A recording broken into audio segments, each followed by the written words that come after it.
Eu tenho visto em alguns órgãos de imprensa algo como que eu estaria contra a reforma trabalhista e reforma previdenciária. Eu queria dizer, senhor presidente, com muita sinceridade, eles não estão mentindo, não, estão falando a verdade. Eu sou contra mesmo a reforma trabalhista e também a reforma previdenciária. Teve um jornal nacional, não vou citar o nome, chegou a dizer que eu sou o inimigo número 1 da reforma previdenciária e principalmente da reforma trabalhista. Eu queria dizer que da tribuna, pode me botar, sim, como inimigo número 1 da reforma trabalhista, se for para mexer no 13º do trabalhador, se for para mexer nas férias do trabalhador, se for para mexer nas horas extras do trabalhador, se for para mexer na licença maternidade, na licença paternidade, no fundo de garantia, se for para mexer nos adicionais de insalubridade, nas aposentadorias especiais, tenho muito orgulho. Ficarei triste se disserem que eu não estou fazendo esse combate. Farei o combate, sim, e até gostei quando eu vi no jornal, confesso que gostei. Eu ficaria triste se alguém dissesse, olha, o país não está mais defendendo a CLT, os direitos dos trabalhadores, não está mais defendendo que não pode terceirizar a atividade fim. Pode dizer que eu sou contra mesmo terceirizar a atividade fim. É onde dá mais acidente, onde mais morrem pessoas e onde o salário é menor. Eu ficaria triste se disserem que eu estou concordando com o trabalho escravo. Sou contra, sim. Sou contra. Trabalho escravo tem que proibir. Não tem que apenas normatizar, tem que proibir. Então, eu queria deixar claro, senhor presidente, que quando forem tirar direito dos trabalhadores, podem saber que eu sou contra. Eu vou vir à tribuna e vou defender para manter os direitos dos trabalhadores. Não adianta nem botar editorial, até nem posso me queixar, porque ao mesmo tempo que botaram um editorial falando isso, eu mantive a minha posição muito clara e o mesmo jornal publicou também um artigo de minha autoria chamado A Primavera dos Trabalhadores, onde eu falo exatamente o que eu estou repetindo aqui nesse momento da tribuna. Em relação à Previdência, a mesma coisa. Eu não vou concordar, não, de querer que a pessoa se aposente somente com 65 anos. Pode dizer que eu sou contra. Ora, vamos pegar uma trabalhadora, um trabalhador que começa com 16 anos, para se aposentar com 65, ele vai ter que contribuir praticamente 50 anos de contribuição. Enquanto que a lei hoje, com 35 anos de contribuição, o homem se aposenta e a mulher com 30. Se você quiser que ele se aposente, como eles estão dizendo, e eles falam 65 e 70, que seja próximo a isso, vai dar quase 50 anos de contribuição. Porque o filho do trabalhador não fica estudando até os 30, para depois contribuir 35, para chegar a 65. Ele começa a trabalhar com 16, 18 anos. Então, podem dizer que eu sou contra. Podem dizer que eu sou contra, e de fato sou contra, se é moderno que retirar o PIB da política do salário mínimo, que o salário mínimo nós tiramos de $70, 70, 80, levamos para $300. E uma política construída viajando o Brasil todo de inflação mais PIB. E aí nós conseguimos assegurar, sim, que o salário mínimo chegasse a em torno de $300. Agora estão dizendo que vão tirar o PIB. Sou contra. Se isso é modernidade, se isso é avanço, pode saber que eu não concordo. E a história mostra, senhor presidente, de que, no longo das nossas vidas, a história brasileira mostra que todas as tentativas de flexibilizar direitos dos trabalhadores não gerou emprego, não gerou emprego, um emprego não gerou, e ainda arrochou o salário do nosso povo e a nossa gente. Eles argumentavam que o projeto 5.483 ia contribuir para aumentar o nível de emprego. Não aumentou um emprego. Lembro que o economista João Saboia, da Universidade Federal de Janeiro, dizia: a CLT não é culpada pelo crescimento do trabalho informal do Brasil. Jorge Souto Maior, juiz do trabalho, disse em 2007, direito trabalhista não é custo para as empresas e que flexibilizar as relações de emprego só diminui o emprego e salários, não aquece a economia. O que aquece a economia é diminuir a taxa de juros. O que aquece a economia é investir no mercado interno e ter uma política ostensiva no mercado externo. O que aquece a economia é distribuir renda, no princípio básico do próprio capitalismo. Se a população tem poder de compra, ela naturalmente tem que ir ao comércio. Se ela compra, alguém vende. E se alguém vende, alguém produz. E para produzir, gerou emprego. Quero deixar claro, senhor presidente, quando tiraram a estabilidade e criaram o fundo de garantia, disseram também que ia gerar emprego, não gerou emprego nenhum. Quando também inventaram o banco de horas, ia gerar emprego, não gerou emprego nenhum. Quando disseram que se tirasse a contribuição sobre a Previdência e passasse sobre faturamento, ia gerar emprego, não gerou emprego nenhum. É só pegar as estatísticas da época. Agora querem aprovar, terceirizado, o legislado não valendo e valendo somente a negociação. Isso vai gerar emprego? Não vai. Mexer no seguro-desemprego? Vai gerar emprego? Não vai. Mexer nas férias? Vai gerar emprego? Não vai. Querer que todos se aposentem aos 65 anos? Isso vai na contramão da história. Se as pessoas não se aposentam, ficam ocupando os postos de trabalho. E onde é que eu boto os 2,5 milhões de jovens que surgem todo ano para trabalhar? Se aqueles que estão trabalhando têm que ficar lá até 65, 70 anos. Então, é na contramão, senhor presidente. Se tínhamos um problema de desemprego, nos últimos 3, 4, 5 meses, só está aumentando. É só olhar os números aí. O desemprego aumenta cada dia que passa. Não é mexendo na CLT que eu sempre alertei da tribuna, ela continua sendo muito mais moderna do que o discurso que eles dão, que se mexer na CLT vai gerar emprego. Não vai gerar emprego. O que gera emprego é se o cara produz e tem para quem vender. Ele não vai produzir se ele não tem para quem vender. E isso é uma questão de economia interna. É poder de compra. Então, não venho com um discurso sem vergonha desse, que não tem o mínimo sentido. É só ver aí a realidade e os dados e os números que nós estamos colocando. Vamos lembrar aqui, nós, no governo Lula e Dilma, geramos mais de 20 milhões de novos empregos. E não foi mexendo num direito do trabalhador. Qualquer economista sabe disso. Não é mexendo na CLT, não é mexendo na Previdência, retirando direitos, que vão achar que com isso vão gerar emprego.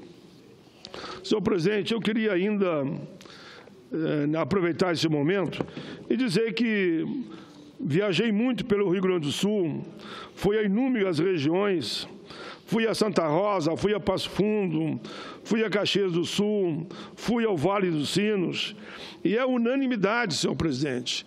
Centrais sindicais, federações, confederações, todos juntos, com a mesma posição e com a mesma certeza, não aceitando reforma da Previdência e muito menos a reforma da CLT.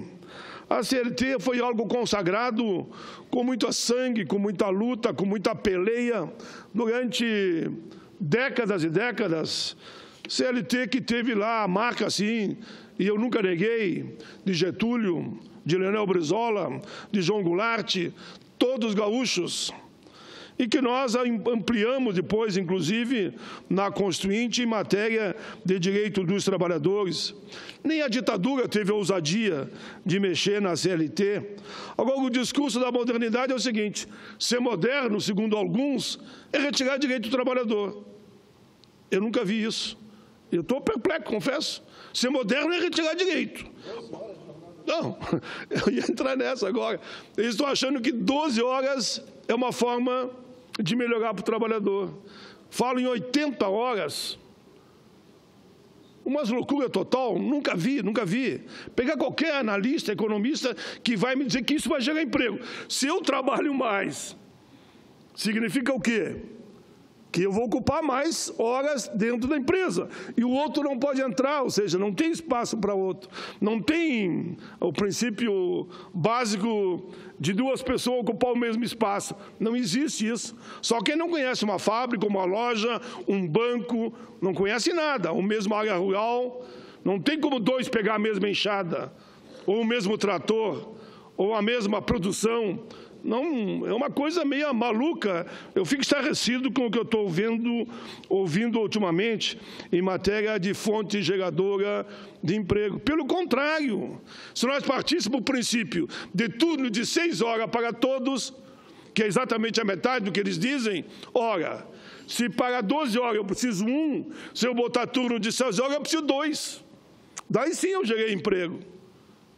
Não sei, eu queria que alguém me mostrasse, ou aqui, ou nas comissões. Eu estou disposto a fazer esse debate no sentido de mostrar que mexer na CLT e arrochar salário gera emprego, mas é brincadeira. Eu acho que é alguma piada de mau gosto que alguém soltou, e aí eu não vou culpar o jornalista, mas alguém de forma inadequada, foi o próprio ministro. Pois é, deve ficar mais feia a coisa ainda.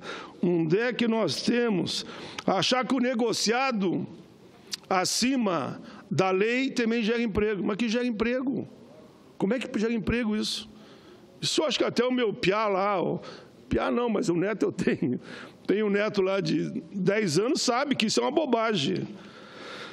Enfim, senhor presidente, quanto mais eu ando pelo Rio Grande e por esse país, mais me convenço que a lambança está feita. E eu avisei, e não fui só eu. Digo, olha, vai fazer uma lambança tão grande, e essa lambança não vai terminar antes de 2018. Eu defendo a direta já, porque sempre defendi, e vou continuar defendendo. Sou por uma Assembleia Constituinte exclusiva para fazer a reforma política, fui favorável ao plebiscito e sou favorável à direta já. A lambança é enorme e quem vai pagar a conta e está pagando a conta é o povo brasileiro. Eu nem vou entrar aí nas picuinhas aí de cada semana ou cada mês cai um ministro e a briga entre eles mesmo, que está aí pegando fogo, está em toda a imprensa. Eu só vou reafirmar o que eu disse. Esse impeachment não é o melhor caminho. O melhor caminho seria, então, eleições gerais, deixar o povo eleger. Achava que não dava? Então vamos para as eleições gerais. Deixa o povo eleger. Pelo voto soberano, quem vai dirigir o país. Eu disse aqui dessa tribuna, no dia que votaram o impeachment, adianta chegar ao poder dessa forma e depois não poder ir a um campo de futebol? Disso estou repetindo agora, não poder ir ao supermercado, não poder levar os filhos no colégio, não poder entrar numa farmácia, não poder ir num teatro, não poder ir num cinema, não poder ir no final de uma Olimpíada ou para a Olimpíada, porque será vaiado. É isso que está acontecendo. Que força vai ter para incrementar, para valorizar, para apostar no mercado de produção, apostar no mercado que gere emprego? Vai ficar na mão do sistema financeiro. Só ver as propostas que estão circulando na casa. Senhor presidente, por fim, eu quero deixar registrado, e vou só usar os últimos 5 minutos, que eu escrevi um artigo chamado A Primavera Brasileira, e estamos chegando na primavera, agora 21 de setembro, e teve uns jornais que publicaram com esse título, A Primavera Brasileira, outros com o título Direta Já, segundo eu, naturalmente, é a alternativa para o país. Senhor presidente, as manifestações nas capitais, apesar do espancamento do nosso povo nos últimos dias, tendo à frente os movimentos sociais e populares, pedindo a saída do presidente Michel Temer, atestam que a crise, como nós já alertávamos, está longe de terminar. Talvez tenhamos aí o início daquilo que eu chamo de uma primavera brasileira por democracia, eleições diretas para presidente, contra as reformas, principalmente da Previdência e as reformas previdenciária e trabalhista, que o governo atual quer passar meio na marra. Se a voz das ruas e das mídias sociais ampliar a mobilização, fazendo bom combate no campo das ideias, levando até a opinião pública o verdadeiro motivo, a síntese do que foi a saída da presidenta Dilma, poderemos assistir um levante, não só de resistência, mas de transformações sociais, políticas e econômicas. A democracia, claro que foi golpeada, e todos nós sabemos, tanto que alguns votaram pela perda do mandato e, em seguida, absolveram, porque sabiam que não cometeu crime de responsabilidade, e daí eu acho que a consciência doeu. A democracia foi golpeada no seu cerne, com o objetivo de sufocar os sonhos e as esperanças de um projeto popular, que veio das ruas, das urnas, por 4 vezes. Livre e democraticamente. Há 13 anos, vimos mantendo pelas urnas um projeto para o país. O que surpreende é que essa maioria eventual cassou o mandato da presidenta e, num segundo momento, como eu já dizia, já divididos e constrangidos, mantiveram os seus direitos políticos, porque eles sabiam que não houve crime. Como não houve crime, tentaram atenuar o crime cometido. Ou seja, Dilma foi cassada e absolvida. Isso prova que estávamos certos. As reformas que o governo Temer está apregoando constam no documento, como eu já disse aqui na tribuna, por mais de 100 vezes, eu acho, na chamada Uma Ponte para o Futuro, amplamente divulgado já no fim do ano passado. Entre as medidas que tramitam no Congresso estão o PL 30, que trata da terceirização da atividade fim, e, repito, fui contra, sou relator, sou contra, porque entendo que isso vai destruir grande parte dos direitos dos trabalhadores. O Sindicato Nacional dos Auditores Fiscais alerta que em cada 10 acidentes de trabalho, 8 são de empresas terceirizadas. A cada 5 mortes em ambiente de trabalho, 4 são de empresas terceirizadas. Os terceirizados trabalham em média 3 horas a mais do que aqueles que não são terceirizados. Os terceirizados ficam menos tempo no emprego. Os terceirizados ganham, em média, 30% a menos do que aquele que não é terceirizado. Aí, repito, no artigo, eu repeti, com o negociado acima do legislado, vem na esteira de acabar com a CLT, e todos nós sabemos disso. Por fim, senhor presidente, eu queria ainda destacar nesse artigo, que eu estou aqui comentando apenas parte dele, porque ele é longo, não é com a retirada de conquista da nossa gente que o país vai encontrar o seu rumo, o do crescimento e do desenvolvimento. A Grécia fez isso, se quebrou. Os Estados Unidos foi, depois recuou. Portugal foi e depois recuou. Espanha foi e depois recuou. O Brasil necessita reavivar o movimento iniciado por tantos senadores e senadoras, que vai na linha das diretas já e de uma reforma política, eleitoral e partidária mediante uma constituinte exclusiva. Senhor presidente, a crise que está posta só será resolvida com o povo nas ruas e, digo eu, ordeiramente, sem aceitar provocações, transformando o nosso país de sul a norte numa bela e democrática primavera brasileira. E quem sabe com o novo governo a gente possa, de fato, diminuir a taxa de juros, a gente possa aí sim discutir a taxação de grandes heranças, grandes fortunas, fazer uma reforma tributária onde os ricos paguem, porque hoje quem paga são os pobres, Senhor presidente, não há alternativa para evitar a sangria e a fragmentação do país. Por isso, eu reafirmo aqui aquilo que eu venho falando desde março: direta já, eleições já. Aí eu tomo a liberdade, porque sei que lá de cima Ulisses, Covas, Brizola, nenhum deles é a favor de golpe, tenho certeza disso. E eu pego uma frase que o Ulisses disse Ulisses Guimarães: é preciso estar com a rua e não somente na rua. Até porque alguns não podem nem sair na rua, porque são vaiados, principalmente quem está dirigindo o país hoje. E como eu sou daqueles que querem o melhor para a nação, senhor presidente, para o país, eu repito, se não caminharmos para a direta já, disse em março do ano passado, e repito agora, nós teremos muita dificuldade. A crise só vai terminar lá em 2018. É isso, senhor presidente, peço a Vossa Excelência que considere na íntegra os meus 3 pronunciamentos sobre as agendas que eu fiz no Sul, debatendo democracia, esse ataque à CLT, que é o tal de negociado sobre o legislado, debatendo trabalho escravo, debatendo questão da terceirização da atividade fim, debatendo com todo o setor, senhor presidente, a importância das diretas já e relatando, claro, o que aconteceu aqui no Senado, já que eu vivi esse momento. Vivi na época de Collor e vivi agora com uma tristeza enorme o que aconteceu aqui nessa casa quando a presidenta foi afastada sem ter cometido crime nenhum.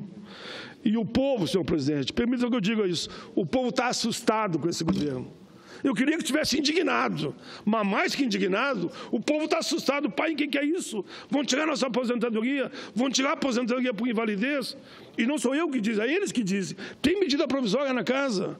Quem tem auxílio doença está sendo também perseguido, estão chamando todo mundo para lá, vão tirar também. E o salário mínimo, diz os trabalhadores rurais, que são milhões, nós vamos perder a inflação, mas o PIB, se aposentar só com 65, 70 anos, eu não sei onde é que está a cabeça desse governo. Eles mesmos que querem, e alguém me diz que é proposital, querem que o povo vá para a rua e vá para cima deles.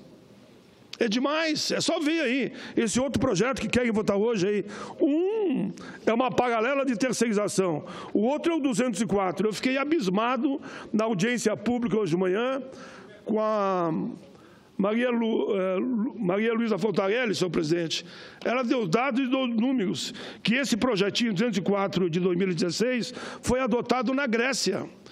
Eu só vou resumir aqui, eu termino. Ela é um crime de lesa pátria, é um assalto ao povo brasileiro se passar esse PL 204 de 2016, que eu vou querer discutir no momento adequado aqui na sessão de hoje, que eu espero que não decoro, porque aqui o meu medo é da coro. Decoro, uma maioria eventual atropela. Eu nunca vi, senador Requião, eu estou aqui há 30 anos, eu nunca vi numa quinta-feira, depois de um feriado, nem Câmara e nem Senado da quórum. E eles deram quórum, para atropelar mesmo e aprovar o que eles bem entender. Infelizmente. É isso, presidente. Obrigado.